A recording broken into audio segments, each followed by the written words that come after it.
Welcome to the first ever video support Joe Dez Hour. We have a new studio right now. I have Matt Pequiniza as well as Robert Pombriant with me, both from the Bishop Fian football team. A little bit of camera setup, a few mics going around. Going to be a lot bigger this year than it was last year. We're going to see how this goes. Matt Peck obviously won the Gary Flynn Award this year. Robert is a two-sport athlete, plays both basketball and football, was captains for both of those teams. Two very experienced athletes in front of me right now. Going to ask them a couple questions. We're going to see how this goes. Matt Peck, first I'd like to speak to you about how there was a period where you gained about 60 pounds in 1 year, and that really changed your whole career for football. How would you say, giving a little bit of insight into that, what your mindset was during that, and how your mindset is now about that period? Well, first I'd like to say I played defensive tackle, and even now at my biggest, I was weighing in at like 215.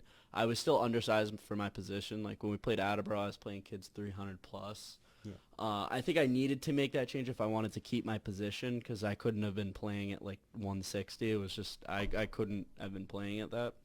I was obviously in the gym a lot, eating healthy, eating right. I think that's a mistake a lot of younger people make is they just try to eat as many calories as they want. They try to eat like junk food, and that's not going to give you real good sustained weight.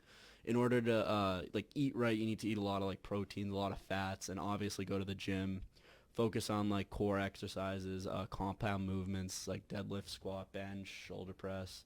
You can't really go wrong if you're eating enough and going to the gym like every day. Yeah.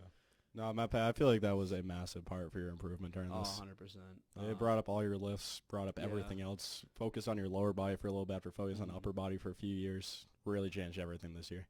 Yeah, I usually play. I like playing to my speed at D tackle because I'm a lot. Obviously, I'm smaller, so I have to play to my strengths. I was, however, stronger than a lot of the kids that had 100 pounds on me because of how much I was in the weight room, and I was more of like an athletic build for a lineman, which coaches were saying all year. It's like having another linebacker just on the defensive line because I was able to make tackles that a normal traditional defensive lineman wouldn't be able to make. Yeah, Matt Peck's being a little bit humble right now. I was going to bring up, he was calling himself on the smaller end. He benches 315 pounds. That's Yeah. not on the smaller end at all. Also runs a lot faster than most players on the field. Playing a D tackle, that's not Yeah. supposed to be a fast position on the field. I appreciate it, Joe Dez. No, I got you, Matt Peck. But this next question is for you and Robert.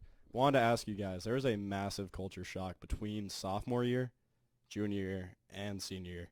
I feel like junior year was a little bit of a lost year, but everyone got a little bit closer during that year. How would you guys say, from your own perspective, the team changed, their mindset changed, and everything just changed to give you guys that first playoff berth at home in 14 years? Well, I'd like to go first just to say I think our captains and our senior leadership had a big role to play. Like they were encouraging us to go to the weight room, do stuff on our own outside of football, and it is tough because we were like working out and having stuff like 5 days a week, even in the off season. And I don't think that we would have been where we were and the team we were if it wasn't for our senior leadership, Rob included, and our captains. Yeah. Yeah, I think especially the difference between having a spring season our junior year and then back into a fall season this year made a huge difference because it was basically playing like one big season, minus a few key players that we had. Hence, like Carter was a huge spot on our line that we had to fill. Billy and Miles at linebacker. Those were all spots we had to fill next year. Luckily, we had a strong junior class as we were seniors to help fill those shoes. You know, we were really lucky. We had a really good season about that. And I think not only our class, but the year before, we really put the winning culture back into Fian football. That has been at Fian forever because I believe we're top in one of the top schools in Massachusetts for state championships. I believe we brought that culture back. So it was just really good knowing that we were able to do that, but at the same time we also wanted to win. But just good knowing that we set up the path for a lot of more kids to come to Fian and try to win championships. That feels good. Yeah, Robert, you especially were at the center of that movement because you were one of the leaders on the team being, was it 3 or 4 team captains total? Oh, there was 4 captains. Yeah, for so you're football, 1/4 of the 1/4. entire captain unit. Yeah. That's just insane. But Robert, what I would actually like to ask you about that is taking on that leadership role as a senior. Do you think that you took a little bit from all the other classes before you? There was Stan Koss, obviously, got a bunch more players. Like Alex Carney, I believe, was a captain. Captain, yeah. And was Carter Campbell a captain? He was. Yeah. They especially because our freshman year and like seeing Stan's class, Alex Carney, Tim's class, Jesser's class, all those guys, and Stan Costa is considered by Coach Brooks to be like the best football captain in Fian history.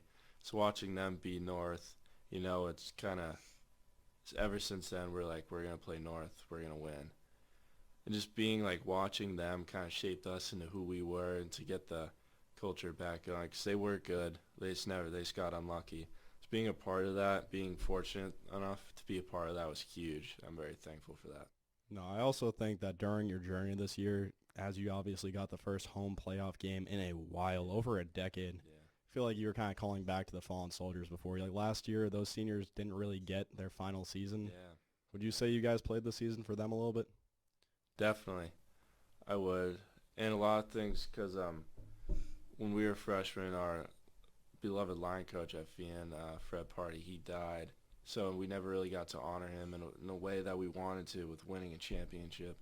So, especially winning and having a share in the CCL title this year, I was kind of like the last thing that we could do for him, which was really special. And I know that the guys next year on the team, they know what to do. They have the guys, the tools to get the job done. Really looking forward to watching them next year. No, it's awesome you guys got to do that for Coach Party. He was a really cool guy. I remember I had completely forgotten about that tragedy, to be honest. Yeah. It probably was leading your team a little bit extra in the background, honestly. Yeah, especially a couple guys, yeah. I think another big part of why we played so hard this year was because we saw how easily it can be taken away. We only got to play 6 games last year, and it wasn't even for certain. And that had a really big strain on the seniors who didn't get to finish their high school football career the way they wanted. And I think knowing how easily it can be taken away, you could get injured at any point. It's one of the most physical sports, I believe. Really puts into perspective you got to try as hard as you can at every possible opportunity because you have to hold on to it while it's there. Yeah, you could see players who had really never even put in effort that much before this year just acting rejuvenated completely. Everyone on the team was firing on all cylinders. There was not one point where you could see a player just slacking off, just playing lazy at all, I feel like. Yeah, and I think that has to do, again, with such good leadership, not just from the senior class, but there were certain juniors and underclassmen who I thought really stepped up to the plate and are going to be great leaders later on in their career. We didn't necessarily even my grade. I feel like we weren't necessarily the best leaders before our senior year, but I think that again goes back to our culture change. We're bringing up the grades below us, and they're so much more mature in a sports perspective than we were, and I think that's why the culture is going to continue to be great. Yeah, there's one player who I'm going to be interviewing, Aiden Crump, the quarterback of the team I'd like to ask you guys about. Before, he was a decent leader, but this year I feel like he's stepped up a lot, actually encouraging people to go to the football workouts, keep playing as a team, and just have a team-building exercise as often as you could. Would you say that transformation was a big part of your team this year? Yeah. It really starts off because, when I first met Aiden, it was freshman year basketball camp, and I could tell, obviously, he didn't continue to play basketball at Fian, but ever since I met him, I knew he was a competitor in the way that he played. I knew that some people are, made just born leaders, and he was one of those guys. So as he got mentored by now D1 UMass quarterback Brady Olson, that was huge for him. Just learning by him, obviously striving every day to beat him and try to, take his spot. So learning from him and just being that natural-born leader really helped us, especially this year where he had full control of the team along with the rest of the captains. I think that really helped him. Yeah, I didn't really think about the aspect of him actually going directly competition against a D1 quarterback. Brady Olson, he was starting quarterback for UMass for 5 or 6 games this year, right?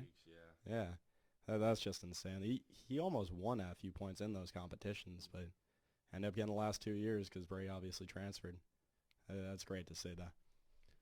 I think a lot of our seniors, Aiden Crump included, have always had the desire and will to be a good leader and to create good culture, but I think it's a lot it's a lot easier for someone to look in and say they need to be a better leader. It's really hard to walk a mile in a leader's shoes because you carry a lot more responsibility with you. And I think a lot of our seniors grew a lot more confident in themselves over the off season and were able to vocalize those desires and wants to like help build a better culture and inspire others. Yeah, I wanted to bring up to you guys. I feel like communication on this team is just a massive part of it. You guys aren't really scared to say whatever you want to your teammates, as many teams are. A D lineman can talk to the quarterback about offense and not just be told go back to the D line. Would you guys say that that is a big part of you guys actually working so cohesively together? I can speak from a defensive perspective. Rob can speak on an offensive perspective, but I know on the defense there was no like star player who like had the only say. And I know like we all on the defense had very thick skin. Like I know there were points in games where I would I would get in someone's face and like tell them you need to start doing your job. You need to do something differently. And it wasn't taken as like a personal insult. It was taken as like motivation. You know what I mean? Like Yeah. we were very we all had very thick skin, and in heated situations we were able to pull it together, calm ourselves down, and figure out what to do, which I think is a really important part because eventually, especially in a game like football, something's going to go wrong. They're going to figure out something in the defense. They're going to run it up the middle. Something's going to go wrong, and I think the best defenses in football are able to adapt to situations like that. And our communication was, I think, one of our best reasons. We would call people out if they weren't doing their job, if they needed to improve on something or fix something. There was no like you couldn't call someone out on that. We did, and it helped us strengthen as a defense. Nah, yeah, you guys actually being able to communicate with each other, as I was mentioning earlier, and you just brought up again, it really just helps because some people will just be even scared to talk to one of the leaders on the team because they just expect to get yelled at, basically. But if you can handle getting yelled at and actually learn the message from that, it's a massive part of playing the game of football. I think part of that was too because we all respected each other, and yeah, like we have good players defensively, like Dante Bruschi posted 100 tackles in 11 games this season, just crazy stats like that. Just the fact that in practice we'd all push each other, oh, like I'm doing this, I'm getting through the offensive line, why don't you do it too? Just stuff like that to motivate each other in a positive way. Same for offense, like just offensive linemen, that's type on. They have all juniors except for the exception of one injury, but they'll be an all junior line and been starting for 3 years on varsity. Just that camaraderie and like that chemistry that they have is like unbeatable, and just that and the fact that we all wanted to win, we all knew what the common goal was, and that's what really pushed us to get better, and that's why we were better and good. So Yeah, one big thing that you guys actually did really good this year, I saw it was just ingratiated through all the whole team, freshman, sophomore, junior, and senior, all acted like they were one team. During some past years, obviously, seniors were kind of acting like they were a little bit better than the rest of the kids.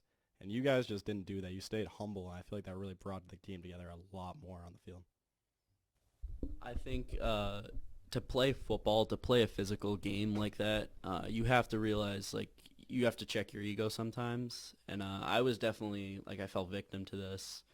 After having really good games, I would occasionally like why would I go 100% practice necessarily? But I think after you learn the lesson that like you're not better than everyone else, someone else can take your spot. Like I think ego plays a big part in that, and realizing that you're not better than someone just because you're a year older.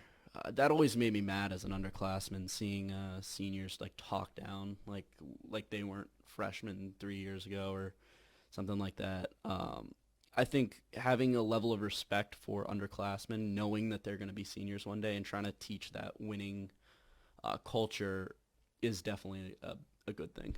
Yeah, no, you guys actually accepted those kids. A lot of people just put themselves on a pedestal for no reason just because they're a little bit older. That doesn't really determine how good you're going to be at football. especially because we did have a lot of like your spot, like Matt Peck said, like your spot's not guaranteed. Like we had freshman, sophomore linebackers starting in varsity games. Just shows like if you work hard, like you do have a chance. And for like guys that think they're at the top, like you're not. There's always someone like trying to take your spots. You have to go 100%, and then that's what happened. And that's why we were so good because we competed in everything we did, and that's why I think we were successful in that aspect of building a team. So Yeah, the fact you just brought up about a freshman and sophomore starting on defense on varsity, that shows that even with their age being a lot younger, they are direct competition to you at all points. Some players will not realize that and will just put themselves already as a starting position, not improve anymore. I think that's a big reason why this team has had so much more success this year. I think football's a violent sport, and when you get comfortable at where you're at and you're not, there's going to be someone below you that's hungry to be where you are right now. They want to be the player that's getting their name chanted in the crowd. They want to be the star player. They want to make the star play.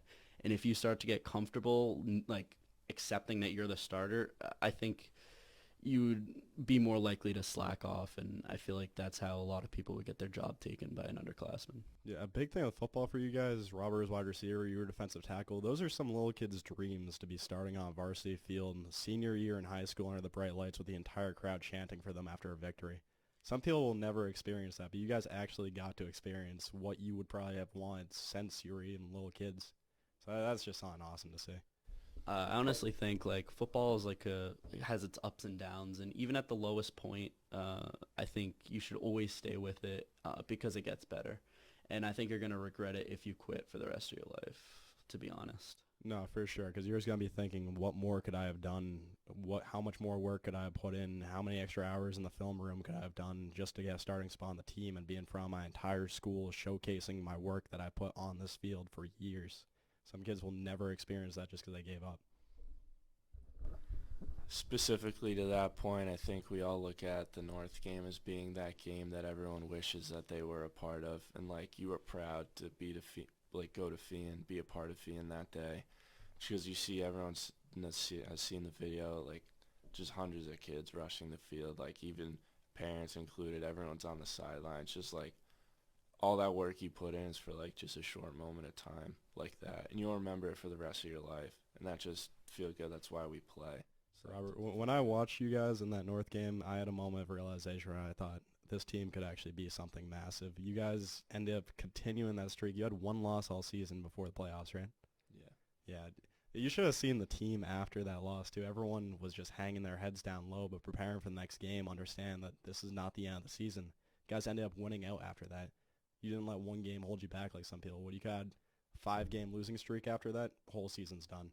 You guys kept your head down, kept working, and actually kept going throughout the season, and that is why you had such success. Back to the North Attleboro game. That was definitely, I'll remember that for the rest of my life. I honestly think it's one of the best nights of my life. We had there was a lot of people that I saw on social media that didn't know anything about football. Like, I bet if you were to ask them 5 positions, they wouldn't be able to name it. Telling us that North Attleboro was 100% going to win, and we were just idiots for even believing that we had a chance.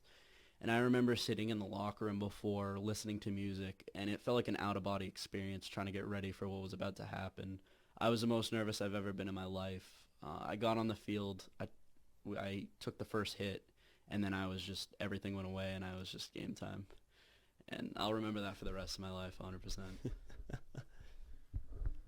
Yeah, I mean, nothing more could really be said about that. I mean, obviously, North in their Division III going to the Super Bowl, losing, but they still went to the Super Bowl, and we beat them. Obviously, us being in D2, we didn't have a chance to, like, play them again in the playoffs, but I think if we did, it would be a different story, but we'll never know. But that night was just something to remember. I think everyone, like, it wasn't even like just for that week, it was like weeks after, and then everyone started coming to our games, like even more people. It's like the most kids you've probably ever seen at like a Fiend sporting event since, like, I'll say, like, my cousin played basketball and they were like state champions and the whole gym was packed. It was just stuff like that will go down in Fiend history, and just feels good to be a part of that. Yeah, Robert, you guys, after that game, fully packed every stands to the point that there were families standing on the gate on the outside just to watch you guys play. There was a packed crowd every single night after that game. That must have just felt so good to actually have after that earning. It did. It wasn't even like students and parents. It was like when we had summer camps for like football and even basketball, like those kids who, like, we taught them like just basically like basic lessons, like how to play football, like seeing those kids come back just really made you feel good. Yeah. Like, especially like North game. Even now basketball, like I'll see some of those kids at the games because that just feels great. No, that's awesome to see. When you're putting the hard work in, you never really know what the outcome is going to be, whether it's going to fail and you have to find a new venture, whether it's going to succeed and that's the rest of your life. And you guys just ignored all that, fully put all your effort into this football season, and you reap the rewards from that, basically. Yeah. You guys deserved all of that. Matter of fact, I wanted to actually directly ask you about something. So you won the Gary Flynn Award, which is obviously the highest honor you can win for fee in football. Even though last year you didn't even start on varsity, how do you think that sudden shift from actually getting a chance in the spotlight really helped you this year? How do you think that really let you showcase your skills? I think I learned from one of the best defensive linemen I think that has played at Fian or at D tackle in a while. There was two great seniors the year before me, Evan Willis and Carter Campbell, and I think honestly putting the work in the weight room helped me the most. I did like speed drills and stuff like that, but you got to be strong to play on the line, and I think I outworked a lot of those offensive linemen in the weight room, and I think it really paid off. Winning the Gary Flynn Award I was very honored to win it, and I think the reason that I was chosen was because I've always been smaller on the defensive line, but that's never stopped me. I've always had the drive to get up and keep going harder than the guy in front of me, and eventually when I got bigger and matched the weight, I just didn't think the guy in front of me could stop me. I just didn't think he had the drive to beat me like the drive I had to beat him. A big thing about Peg, you could see the difference in confidence this year from you specifically. Every time you go up against an offensive lineman, you could see you talking a little bit to him, Yeah. giving him a little bit of a show of what he's going to get in a couple minutes when the bell rings, when the whistle's blowing, he's on the ground, you're standing over him, kind of give him a little bit of a preview for that before the play. Oh, definitely. I would say I would trash talk some of the offensive linemen almost all my games, except the North game actually. I think I was too nervous. But after that first game and realizing my potential for the season, I would trash talk, but I'd usually always back it up, so it's fine. Well, no, confidence is everything, especially if it's backed up, Matt. But you didn't just go on the field, say some words to the offensive lineman, and then get plowed over and pancaked on the field. You plowed over them and chased down their quarterback. 100%. Well, we are about 22 minutes into this right now. I think it's about time we wrap up just for right now. This has been the Joe Dez Hour first ever video supported interview. Matt Peck and Robert Pombriant are making history right now. If we need to add some extra clips, we will, and I will see you later.